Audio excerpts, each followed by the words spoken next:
I am Akan Usen. Wife of the Lagos State Governor Ibijoke Sanwo-Olu, Deputy Governor Obafemi Hamzat, and the Chief Judge of Lagos State Kazim Alugba have urged schoolboys in the state to shun drugs, cultism, but imbibe positive attitude to take them to greater heights. The trio made the appeal when they hosted participants of the 2025 Lagos Boy Child Initiative (LBCI) in their offices, where they enlightened the boys on career development, governance, and the importance of lawful conduct. According to Mrs. Sanwo-Olu, the objectives of the Lagos Boy Child Initiative include raising awareness of the rights and welfare of the boy child, promoting educational opportunities for male children, especially those from indigent backgrounds, facilitating the rehabilitation of vulnerable boys through structured referral systems, and nurturing a new generation of well-rounded young men who will contribute positively to society. Mrs. Sanwo-Olu noted that the 200 boys will be camped for 3 days at Agboa and will receive training from seasoned professionals and experts, with the confidence that the knowledge and skills imparted during this period will be invaluable. Helping them navigate life challenges with confidence and aspire to great success for themselves, their families, our state, and our nation. Your words of encouragement today will undoubtedly inspire our children to become responsible and successful ambassadors of the society. On behalf of my team, sir, and the participants, I sincerely appreciate your warm reception and unwavering support for our mission to raise responsible, disciplined, and purpose-driven boys who will make a meaningful impact in this community.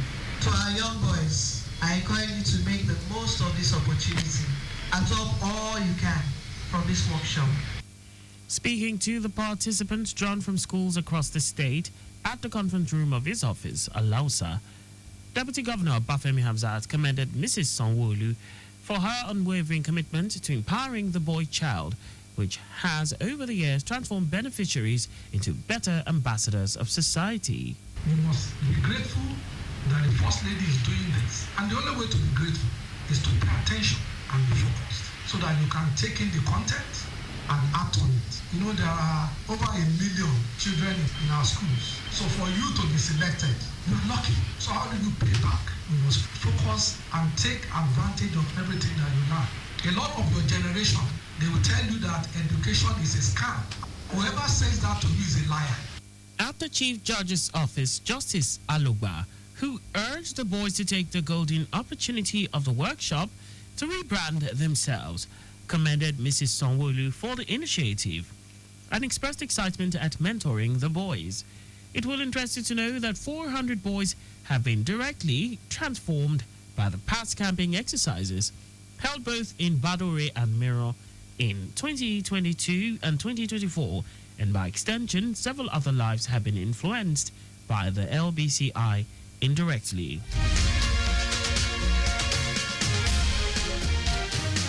Lagos State Office for Disability Affairs, LASODA, has launched a groundbreaking initiative to promote oral health hygiene among individuals with disabilities, addressing a critical yet often overlooked health issue.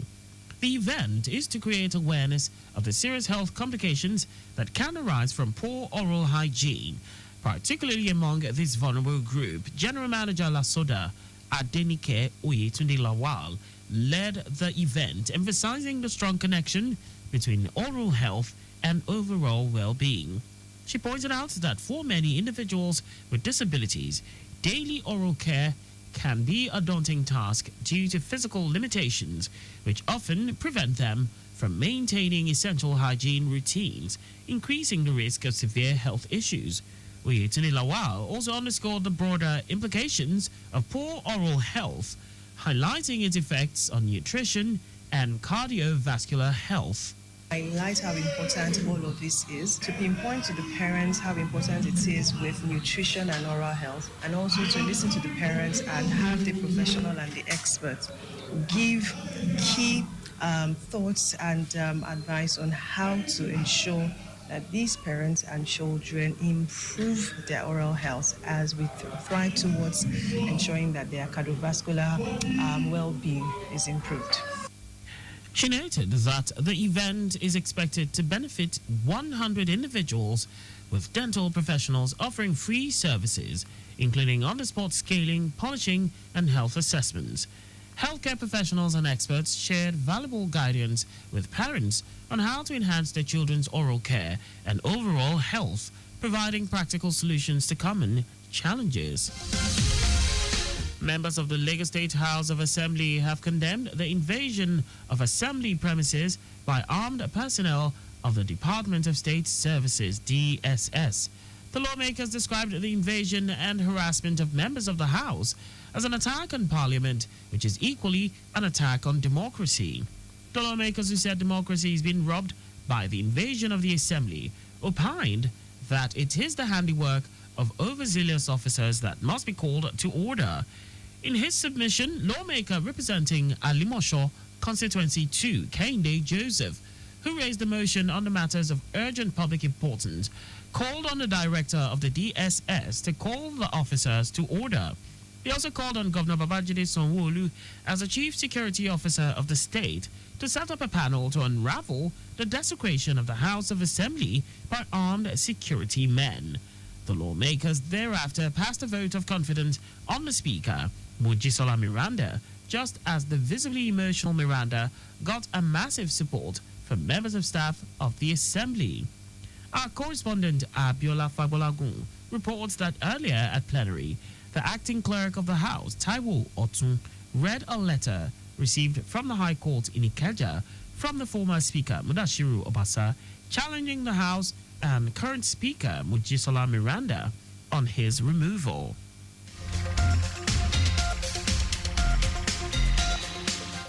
Emergency and disaster management stakeholders in Lagos State have stressed the critical role of teamwork in ensuring efficient emergency response and disaster management.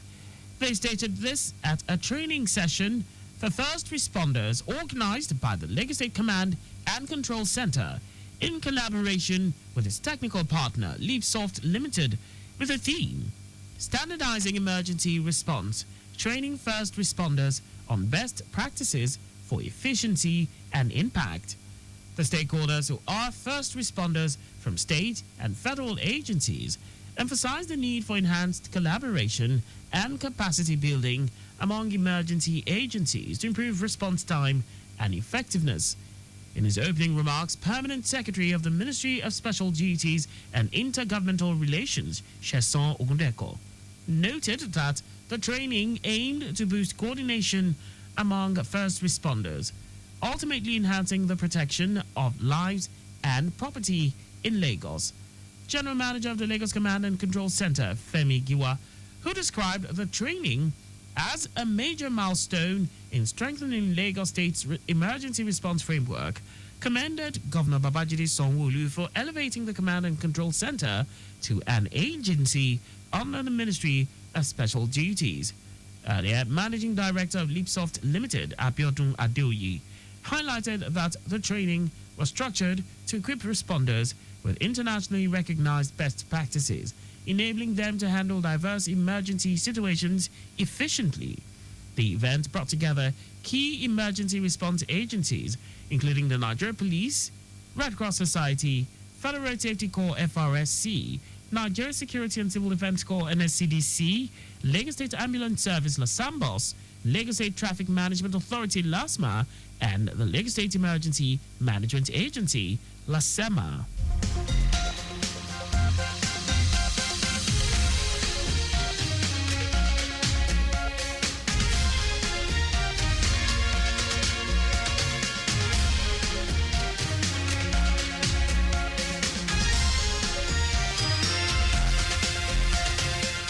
In a bid to strengthen international collaborations and foster innovation within Lagos's creative and tourism sectors, a delegation from the Lagos State government has met with the mayor of San Francisco and leadership of Empire Africa. The Lagos delegation was led by the Commissioner for Tourism, Arts and Culture, Toke Benson Awoyinka, alongside her counterparts in the Ministry of Innovation, Science and Technology, as well as Transportation. Speaking during a meeting, Benson Awoyinka underscored Lagos's position as Africa's entertainment hub, emphasizing the government's commitment to creating an enabling environment for artists, creatives, and tech-driven solutions that will enhance the music and tourism ecosystems. She noted that the collaboration with San Francisco, a global tech and innovation powerhouse, presents a unique opportunity for knowledge exchange, investment, and infrastructure development. Discussions with the Commissioner for Transportation, Oluwaseun Oshiemi, focused on improving mobility and logistics within the creative and tourism spaces, ensuring seamless connectivity for events, festival, and cultural showcases that attract both local and international audiences. That's all for State News at 7. Your vehicle is not a strong room. Keep your valuables off the view of miscreants. You can follow us and like all our various social media platforms on X at Traffic Radio 961, Facebook Lagos Traffic Radio 96.1 FM, Instagram Lagos Traffic Radio 96.1. On YouTube, subscribe and watch us live on our channel, Traffic Radio 961. You can also visit our website on www.trafficradio961.ng. Did you know that the Sanwo-Olu administration, under the Sanwo-Olu administration, over 1,932 companies indicated interest to take on graduate interns after their training program designed to expose them in hands-on work experience. You can get more details on the Lagos State Government's website. For contact with the newsroom, please send a message to info@trafficradio961.ng. And that ends the news broadcast compiled by Sadiq Yusuf. I am Akan Usen. Thanks for listening and please stay safe. Good evening.